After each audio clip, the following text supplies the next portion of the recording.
tu arkate obayiti ilmanin le manay dan senini oromon nijirti meeqaatu mee ijoollee teetiif atillee walumaanuu gara biyyaa si galcha obboleetti Muniira angas jeetis ka izaabeetis saba dha'uu waan beeku waan rabbiin naa hiree wali qaqqabadheetuma akkasi firraa ilmaan kana galfadheen waan kana laali agar si gargaaru saa si gargaaru abbaan rabbi laaffiseef waan kana gartee namni tokko takkaa namni lama takkaa namni sadii tikeeti san sirraa muree si galchuu malaa oggee addukka yaadaan meeqa ani wallahi angas jee murteessi waan beeku ibsaa keenya qumaan hima doolaara kuma dhibba shan argannaan hin gaagaluuf doolaara kuma dhibba shan birrii Itoophiyaa meeqa beeku amma jireenyi wanni hundi tikeenni illee akka durii miti bara asliiqii ijoollee meeqa qabda Muniira ijoollee lamaan qabu kuma 17 bakka sadii meeqa ta'a kuma 250 jaana jalatti gaariin kuma 200 jaana doolaarri kuma dhibba shanii kumni lama kuma dhibba shanin gaa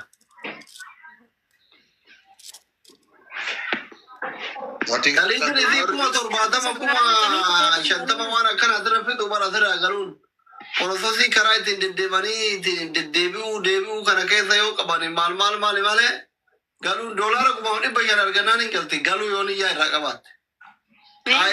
Waraqaan qabu nama waraqaa qabu as keessa waan abdatee ta'a waraqaa harkaan qabu maal irraan ta'a bileeyyan kiyya hangalfadhee ilmaan kiyya bikka takka kaayyadhee sanboota riskii ilmaan kiyyaa waan ittiin wanta joo hin dhabu biyyatiyya galaan furmaatan dhabu garuu as keessa yoon qabamee mana hidhaa seene. Mee arra dhiyoota na silaa qarshii kuma sadeen san torbaanitti maallaqa waan hin dalagu fudhadha kuma sadeen san silaa kan qabaachuu baadhe ani ilmaan kiyya irraa kutee ilmaan kiyya mana keessatti itti cufaa jira ilmaan kiyya mana keessatti na jalaa tortoran.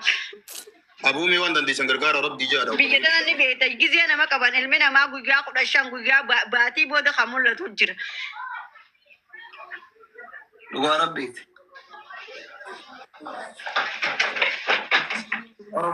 Family waan dandeettaniin bira dhaabbadha hundi keessanuyyu.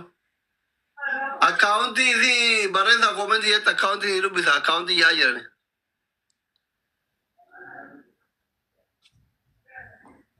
Akkaawuntii barreessa wala akkaawuntii si reef qabattan. Ibsa barreessi. Aye.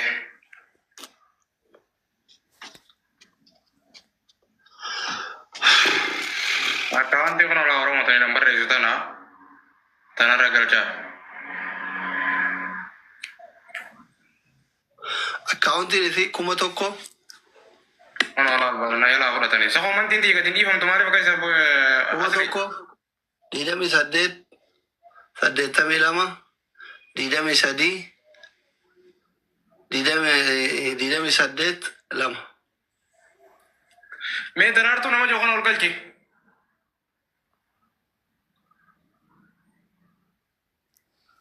Nama daraartuu jookon ol galchi. Nama maqaa fi meeshin godhe kana asli.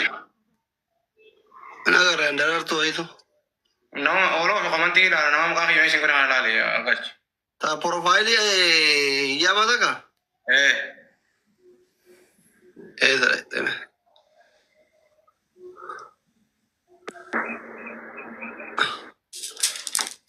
Okay. Bros. Bro, tiri siu daraartuu sana duruu dubbifna. Daraartuu. Oto siin fooloon gurran. Daraartuu. Assalamu alaikum warahmatullahi wabarakatuh. Waalaikum salam warahmatullahi wabarakatuh. Waan jette san dhugumaan galchita? Nin galcha uummatatti meetiin jira. Eessa jirta? Suudi. Bakka tam? Riyaad. Riyaad bakka tam? Riyaad manfoo yaannaan manfootiin jira. Ammaan dhufee irraa fuudha daqiiqaa takka osoo hin geenye bakka tam jirtame yoon kijib.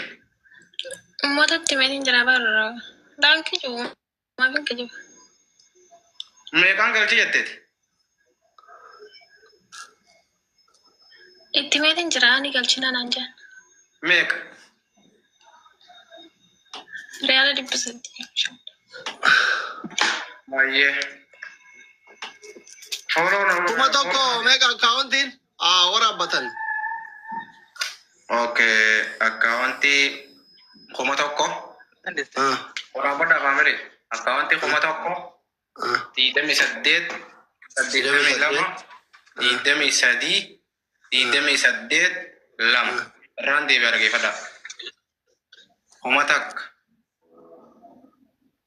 Kuno akkaawuntiin kan mataa isii gubbaa jiru kan akkaawuntii.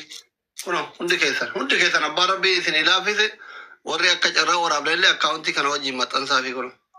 Mucattiin tuni as biyya kanatti abbaan manaa irraa qabamee yeroo dheeraa hidhamee abbaan manaa saahiba kenna dhuga dubbachuu yoo ta'e hin beekani abbaan manaa isii nama tabtab jiree ilmaan guddifatu ture yaa'u girri haa qabaatanii malee nama ilmaan ofiitti jiraatu ture qabanitti mucaa warra soddaa kiyya tokko hojii yeroo hidhaman dheeraa hidhaa keessa tursiisanii mucaa jimmaa tokko haabis tokko wajjin biyyatti darbanii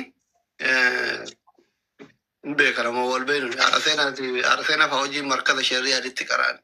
Dhugaadha kun. Ani hin beektanii nama gaafa inni rakkatellee jireenya isaa nama ta'uudha. Daa'imni isiitii fi isii fi haati seenallee bakka tokkotti qaraan nama qabsiraa dalagaa irraa dhaga'a. Seenaaf irraa waan dhaga'a akka hojiin qaraan ragaadha jechuun kun waan anuu gurraa qabu.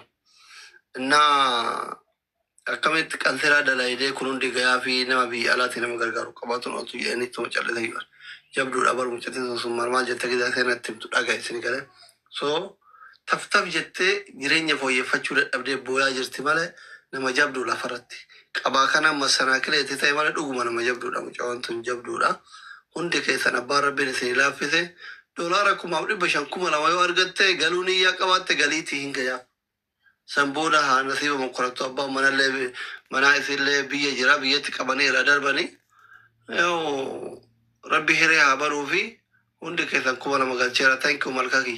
Abbaan rabbiin isin laaffise akkaawuntiin isii 1,000 28 82 23 28 2 hundi keessan waan dandeettaniin gargaara bira dhaabbadha. Feeruus dubbadhu. Salaamu alaikum. Alaikum salaam. Jirtani doktor. Egaa.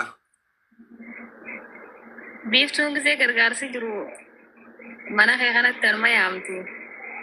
Inshaallah anis gaa ni galcha 10,000 Itoophiyaa.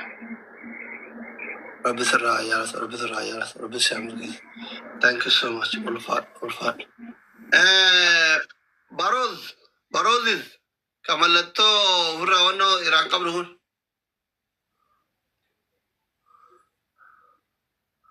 Alo.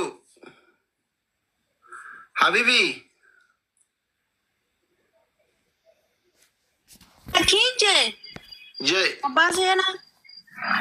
Biyya tana ni beekta gaa oobariin galanii oobariin bobbaanii galanii taaskiin bobbaanii galanii amma taaskii keessaa nama qabaa jiranii jechaa jirti ijoolleen warri dalagaa irraa galaa jiru.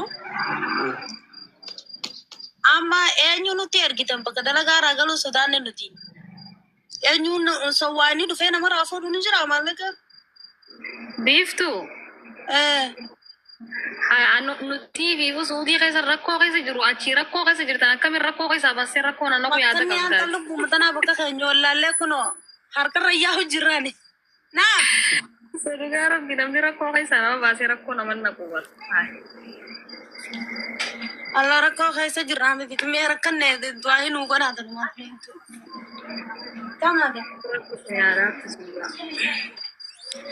Akkasii makiinaa nama dhufee namarraa fuudhu yoo addan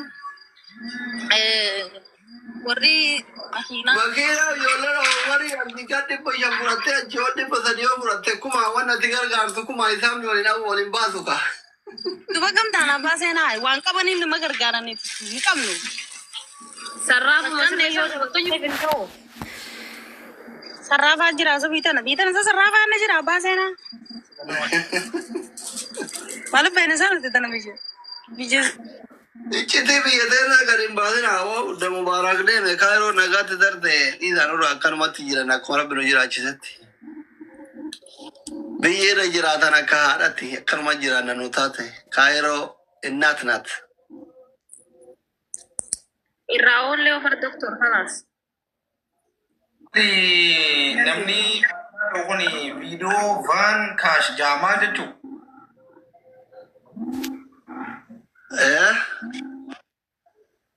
Vod Van Kaash jaamaa jechuun ingiliffa kana dubbisuun beeku fayyadaan.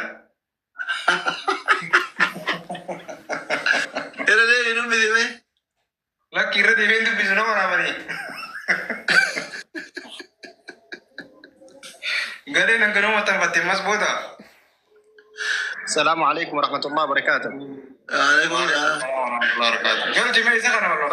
عمي عبد القادر إنما كان دكان نقل جامع دكتور.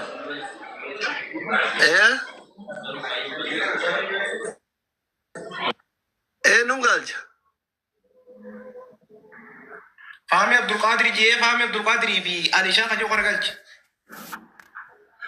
No Vodafone Cash jechuun mobile baankii akka jechuuti. Telebirri. Isa meerra deebi maal jette Vod Van Kaash. Oromoo Vodafone Cash qabdu hin jirtu Araba qaba. Mucattiin buute baay'ee ta'e mana madaamii jirtu. Oh Fahmi. Fahmi. السلام عليكم. Waalaikum salaam.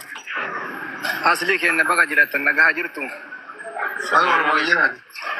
غافر ربي في رنم نمرجع يرو هدو سبر بدأ ترجع كذا دينه. Aishi. أما فولو سيرا كمان توقعت فولو نادي إن شاء الله فولو نادي سجده هذا. والله وانا جايباتي غافاتي جيمي تاتوكو غافا دريسيني تاباس كالو تابتوكو مودنو أجايبا ويتنا مودتي أصلي كما أرجعتي مجلتي ياده أمو أكنت نتيمو أما كانت ستيمو نتنتولو إن شاء الله كيسان ستيما وانا جايباتي أما نام سمو مغانا كابا إن شاء الله بود أنا قاعد تجري هذا إن شاء الله والله قافة تبا بيلما كا إدريسي وجين كاس كلو تبا غربا إنه سنكا الترا توجين تبا والله مودنو أجائبا ويتنا مودنو أجائبا يوسف مكا ini wana dan kapten dan sekali na refati waya kau wawai tae maka yo wasira sitti ni mu warra wagar ka robbi sinata sisu karalle makar karar tani yero berati ke sasit tima